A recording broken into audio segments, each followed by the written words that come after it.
اصل میں بات کچھ یوں ہے کہ ہم جب ایکسپیکٹیشن دیتے ہیں اپنے بیٹے کو کہ جب تم پکڑے جاؤ گے تو میں تمہیں چھڑاؤں گا، کوئی فکر کی بات نہیں، یہ ہم ان کہے اس کو ایکسپیکٹیشن دیتے ہیں، اور پھر اگر ہم نہیں چھڑائیں گے تو وہ برا مناتا ہے۔ لیکن اگر کسی بچے کو شروع میں ہی یہ بات بہت اچھی طرح سے بتا دی جائے، یعنی شروع میں ہی بتا دی جائے، مینجمنٹ کا ایک بہت اعلیٰ جو قانون ہے وہ یہ ہے کہ جو کچھ آپ کسی کے ساتھ کرتے ہیں پہلے آپ اسے بتاتے ہیں۔ یعنی جو کچھ بھی آپ کسی کے ساتھ کرتے ہیں مینجمنٹ میں، کہ چھوٹے بچے کو بتا دیتے ہیں کہ دیکھو اگر تم سکول کا ہوم ورک نہیں کرو گے تو ہم تمہارا ہوم ورک نہیں کریں گے، تمہیں ٹیچر سے ڈانٹ سہنی پڑے گی، یا اگر تم کوئی ٹریفک کے لاز کو توڑو گے اور پولیس تمہیں لاک اپ میں لے جائے گی تو ہم تمہارے پیچھے آ کے تمہیں نہیں چھڑائیں گے، تو قانون کو اپنا رستہ بنانے دیں گے۔ اور ابھی وہ پکڑا نہیں گیا، آپ یاد رکھیں کہ ابھی بیٹا کوئی ٹریفک وائلیشن کرتے پکڑا نہیں گیا، ابھی اس نے قانون توڑا نہیں ہے، اور اس کے ذہن میں تھا کہ میرا باپ بہت انفلوئنشل آدمی ہے، اگر میں ٹریفک قانون کو توڑ دوں گا اور لاک اپ میں چلا جاؤں گا تو میرا باپ مجھے چھڑا لے گا، یہ اس کی ایک توقع ہے۔ لیکن فرض کریں باپ نہیں چھڑاتا تو اس کو گلہ شکوہ ہوگا، وہ روئے گا، وہ باپ سے ناراض ہوگا۔ لیکن اگر باپ اس کے قانون توڑنے سے کئی سال پہلے یہ کہتا رہا ہو کہ دیکھ لینا کبھی قانون کو ہاتھ میں نہیں لینا، اگر تم نے قانون کو ہاتھ میں لیا تو میں تمہارے پیچھے تمہیں چھڑانے حوالات میں یا جیل میں نہیں آؤں گا، تو شروع بیٹے کو یہ بات بری لگے گی، ویسے وہ ابھی پکڑا نہیں گیا، اور جب بار بار اس کو یہ بات کہی جائے گی تو اس کو یہ بات نارمل لگنے لگے گی، نیو نارمل لگنے لگے گی، اور وہ اپنے باپ سے اس بات پہ خفا ہونا چھوڑ دے گا۔ کہ اگر ایک 6 سال کے بچے کو بتائیں کہ جب لوگ جرم کرتے ہیں اور ان کے ماں باپ پیچھے جا کے ان کو چھڑاتے ہیں تو اس سے وہ اور زیادہ جرم کرتے ہیں اور اس سے ان کی زندگی اور زیادہ خراب ہوتی ہے۔ اس کا مطلب یہ نہیں کہ دوست غلط کام کر دے گا تو وہ والد اپنے ہاتھوں ہی وہ غلط کام کر دے، لیکن میں آپ کو یہ بتانا چاہ رہا ہوں کہ جب کسی 6 سال کے بچے کو یہ بتایا جائے گا کہ جب تم کبھی کوئی خدا نخواستہ جرم کرو گے تو تمہیں اس کی سزا بھگتنی پڑے گی، میں اس سزا میں کمی بیشی نہیں کر سکتا، میں قانون پسند شہری ہوں، تو وہ ناراض ہوگا بیٹا۔ لیکن ابھی چونکہ وہ پکڑا نہیں گیا تو اس وجہ سے وہ بہت زیادہ ناراض نہیں ہوگا، تھوڑا ناراض ہوگا، وہ گلہ کرے گا، وہ شکوہ کرے گا، لیکن پھر باپ اسے سمجھا سکتا ہے کہ وہ کیوں اس کے پیچھے نہیں آئے گا۔ وہ اس کا باپ اس کو سمجھا سکتا ہے کہ تم جب اندر ہوگے خدا نخواستہ کسی جرم کی وجہ سے اور تکلیف میں ہوگے تو میں زیادہ تکلیف میں ہوگا، ہو سکتا ہے کہ میں حوالات کے باہر بیٹھ کے تمہیں دیکھتا رہوں لیکن میں تمہیں چھڑاؤں گا نہیں۔ تو اچھے طریقے سے وہ کمیونیکیٹ کر سکتا ہے کہ جو میں تمہیں چھڑاؤں گا نہیں اس کی وجہ یہ نہیں ہے کہ میں تم سے پیار نہیں کرتا، اس کی وجہ یہ ہے کہ میں تم سے بہت پیار کرتا ہوں، اس کی وجہ یہ ہے کہ میں تمہیں 6 سال کی عمر میں یہ سمجھا رہا ہوں کہ تم کبھی یہ موقع نہ آنے دینا کہ تم تھانے میں بیٹھے ہو اور میں تمہیں چھڑانے آؤں، کیونکہ اس دن میں زندہ درگور ہو جاؤں گا جب میں اپنے پیارے بیٹے کو 6 سال کی عمر میں حوالات کے پیچھے بیٹھے ہوئے دیکھوں گا، مجھے اس تکلیف سے تم بچا لینا۔ تو جب آپ بچپن میں مکالمہ کرنا شروع کرتے ہیں اپنے بچے سے تو وہ سمجھنے لگتا ہے، کیونکہ ابھی مصیبت پڑی نہیں ہے، ابھی دور کی باتیں ہو رہی ہیں۔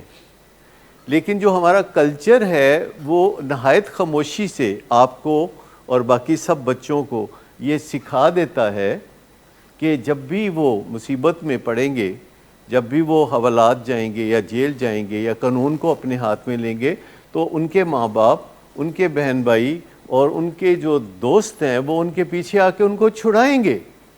اور ایک طرح سے ان کے قانون کو ہاتھ میں لینے کی بڑی وجہ بھی یہی ہے کہ کھاتے پیتے گھرانوں کے اشرافیہ کے جو بچے ہیں، جو جرم کرنے کو کھیل سمجھتے ہیں، مشغلہ سمجھتے ہیں، کیونکہ ان کو پتہ ہوتا ہے کہ ایک ٹیلی فون کال پہ ہمیں چھڑا لیا جائے گا، لیکن مجھے بتائیے کہ کیا اشرافیہ کے بچوں کو بھی ہر جرم کرنے پہ چھڑایا جا سکتا ہے؟ کیا کوئی ایسے جرم نہیں ہوتے جس میں پھر ان کو نہیں چھڑایا جا سکتا؟ نہیں چھڑایا جا سکتا. پھر جب ایسا جرم بچے سے سرزد ہوگا جس سے نہیں چھڑایا جائے گا تو پھر وہ گلہ تو کرے گا، پھر وہ کہے گا کہ آپ نے مجھے نہیں چھڑایا، پھر وہ کہے گا کہ آپ نے زیادہ دولت خرچ نہیں کی، پھر وہ کہے گا کہ آپ نے زیادہ دروازے نہیں کھٹکھٹائے، پھر وہ کہے گا کہ آپ نے زیادہ لوگوں کے قدموں پہ سر نہیں رکھا، پھر وہ یہی کہے گا کہ آپ نے زیادہ لوگوں کے سامنے جا کے آنسو نہیں بہائے. لیکن بہتر نہیں ہے کہ بچے کو شروع میں بتا دیا جائے کہ یہ کاز اینڈ افیکٹ کی دنیا ہے. اگر آپ اپنے آپ کو قانون پسند شہری بنائیں اور قانون کو کبھی ہاتھ میں نہ لیں اور وائلنس کبھی نہ کریں، کیونکہ یہ انسانی کام نہیں ہے، وائلنس انسانی کام نہیں ہے. اگرچہ انسان وائلنس کر سکتا ہے لیکن یہ وہ کام ہے جو زیادہ تر دوسرے جاندار کرتے ہیں، جو انسانی کام نہیں کبھی کرتے. آپ نے کبھی جانوروں کو انسانوں والے کام کرتے ہوئے کم ہی دیکھا ہوگا. آپ نے کبھی کسی جانور کو ایجادات کرتے ہوئے نہیں دیکھا ہوگا. آپ نے کسی جانور کو سوچ بچار کرتے ہوئے اور اپنی حالت سنوارتے ہوئے نہیں دیکھا ہوگا. یہ کام انسانوں کا ہے. یہ بھی ایک متھ ہے، اس پہ بھی اگر آپ غور کریں، جا کے آپ گوگل پہ سرچ کریں تو بہت سے ایسے جانور ہیں جو کہ اپنے بچوں سے کوئی خاص پیار نہیں کرتے. ایسے بھی ہوتے ہیں، مچھلیاں بھی کھا جاتی ہیں چھوٹی مچھلیوں کو جو ان کی جی ہاں، تو ایسا بہت کچھ ہوتا ہے، بلیاں بھی کھا جاتی ہیں. تو یہ بھی ایک اہم مشہور ہے کہ جانور اپنے بچوں سے پیار کرتے ہیں. جانور اپنے بچوں سے پیار نہیں کرتے، ان کی نگہداشت کرتے ہیں. پیار میں اور نگہداشت میں فرق ہے. نگہداشت مطلب ہے کہ وہ ان کی بھوک پیاس کا خیال رکھتے ہیں اور وہ ان کا تحفظ کبھی کر دیتے ہیں کہ کوئی ان کو نقصان نہ پہنچائے. لیکن وہ نگہداشت کرتے ہیں، وہ پیار کی حص سے محروم ہے. پیار کرنا خالصتاً انسان کا کام ہے. سوچ بچار کرنا اور پیار کرنا اور چیزوں کو ایجاد کرنا اور اپنی اور دوسروں کی زندگی کو بہتر بنانے کے بارے میں سوچ بچار کرنا، یہ انسانوں کا کام ہے. لیکن دیکھ لیجئے جانور انسانوں کے اس کام میں بالکل دخل نہیں دیتے. لیکن جانوروں کا جو لڑائی جھگڑے کا رجحان ہے، جو ایک دوسرے کو گھورنے کا رجحان ہے، آپ کو پتہ ہے جانوروں کا ایک دوسرے کو گھورنے کا بڑا رجحان ہوتا ہے. آپ کبھی گلیوں میں دیکھیں مرغے ایک دوسروں کے ساتھ کس طریقے سے گھور رہے ہوتے ہیں، اور آپ نے دیکھا ہے کہ انسان ان کی نقل میں ایک دوسرے کو کہتے ہیں اور کی گھورنا ہے. لاہور میں کئی دفعہ اس بات پہ قتل ہوتے دیکھے ہم نے، کی تک نے اتنی سی بات پہ اس کے بعد مرڈر ہوتے دیکھے ہیں. تو آپ ذرا سوچئے کہ انسان جو ہے وہ جانوروں کی کاپی کرنے لگتے ہیں، ہاتھا پائی کر کے وہ جانوروں کی کاپی کرتے ہیں، حالانکہ وہ بات کر کے اپنے انسان کے حصار میں رہ سکتے ہیں اور اپنی زندگی کو بہتر بنا سکتے ہیں. تو آپ کو یہ بات سمجھ لگی کہ پہلے بتانا چاہیے. مجھے اب آپ بتائیے کہ اگر آپ میں سے کسی کے والدین نے بھی اگر آج آپ کو یہ بتایا کہ بھئی کل کو اگر آپ کوئی جرم کریں گے تو ہم آپ کو چھڑانے کے لیے تھانے نہیں آئیں گے، اس کا مطلب یہ نہیں کہ ہم آپ سے پیار نہیں کرتے، اس کا مطلب یہ ہے کہ ہم آپ سے بہت پیار کرتے ہیں، ہم آپ کو تھانے میں دیکھنا ہی نہیں چاہتے، اس لیے پہلے سے ہی حفظ ما تقدم کے طور پر آپ کو کہہ رہے ہیں کہ تھانے، لاک اپ میں، جیل میں کسی جگہ مت پہنچنا، آگاہ کر رہے ہیں. تو آپ کا کیا رد عمل ہوگا اگر آپ کے والدین میں سے کوئی کہے کہ اب ہم آپ کے لیے صرف وہی کریں گے جس کی وجہ سے آپ کی زندگی سنور جائے، آپ کے لیے اب ہم وہ کام نہیں کریں گے جس سے کہ آپ کی زندگی نہ سنورے. دل میں آتا ہے نا، آ جائیں گے. وہ کہاں سے آتا ہے؟ وہ معاشرے نے ہمیں سکھایا ہے. وہ معاشرے نے ہمیں سکھایا ہے کہ ہمارے معاشرے میں لوگ عام طور پر اپنے بچوں کے پیچھے حوالات میں، جیل میں یا ایسی جگہوں پہ چلے جاتے ہیں. ہر کوئی معاشرے سے ہی سیکھتا ہے. مثلا بچہ کتنی جلدی یہ بات سیکھ لے گا کہ اگر وہ ہوم ورک نہیں کرے گا تو اس کی ماں کرے گی، اور اگر دوسرے بچے کی ماں اس کا کام کر رہی ہے تو تب بھی سیکھ جائے گا. وہ بھی پروموٹ کرتی ہیں. اور معاشرے میں بہت ساری چیزیں ہیں جن کو اچھا سمجھا جاتا ہے وہ اچھی نہیں ہوتی. بہت ساری چیزیں ہیں. میں آپ کو بتاؤں کہ ایک دفعہ ہم نے ریسرچ کی تھی کہ جو بچے گھروں سے بھاگتے ہیں تو وہ گھروں سے کیوں بھاگتے ہیں, تو اس میں بہت سارے فیکٹر سامنے آئے, اور ایک حیران کن فیکٹر یہ سامنے آیا کہ جو ایسی جگہیں ہیں جہاں مفت کھانا مل جاتا ہے ان جگہوں کی وجہ سے بھی بچے گھروں سے بھاگتے ہیں.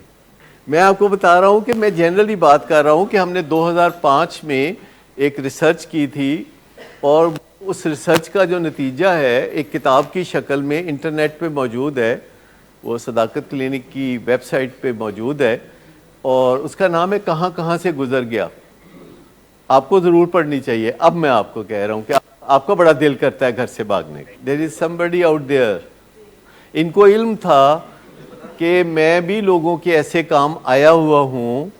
انہوں نے باقاعدہ لوگوں کے ایسے کام کر رکھے تھے کہ لوگ ان کے پاس آ کے تو کندھا تلاش کرتے تھے, تو اس کے نتیجے میں انہوں نے بھی لوگوں کے کندھے تلاش کر رکھے تھے. تو میں بتا رہا تھا کہ وہ کتاب ہے جو پڑھنی چاہیے ان کو بھی اور باقی بھی سب بچوں کو. اس کا نام ہے کہاں کہاں سے گزر گیا. اس فقرے کا مطلب ہے کہ کن برے برے حالاتوں میں سے میں گزر گیا. اس میں 37 کہانیاں ہیں جو ایک دوسرے کے ساتھ بنی ہوئی ہیں. 37 کہانیاں. اور اس میں یہ بڑا ایک میجر ایشو تھا کہ جو بندہ گھروں سے بھاگتا ہے اس کو شیلٹر بھی کہیں نہ کہیں مل جاتا ہے کسی غلط جگہ پہ, اس کو کھانا بھی مل جاتا ہے کسی صحیح جگہ پہ, اور اس کا ساتھ بھی دے دیتا ہے کوئی غلط طریقے سے. اور یہ چند چیزیں ہیں جو مل ملا کے کسی بندے کو آسرا دیتی ہیں کہ وہ گھر سے نکلے, گھر سے وہ بھاگے. تو یہ چیزیں جو ہے یہ ہم ان نوئنگلی معاشرے میں ایک ہمدردی کے نام پہ جو کرتے ہیں اس سے کام خراب ہوتا ہے.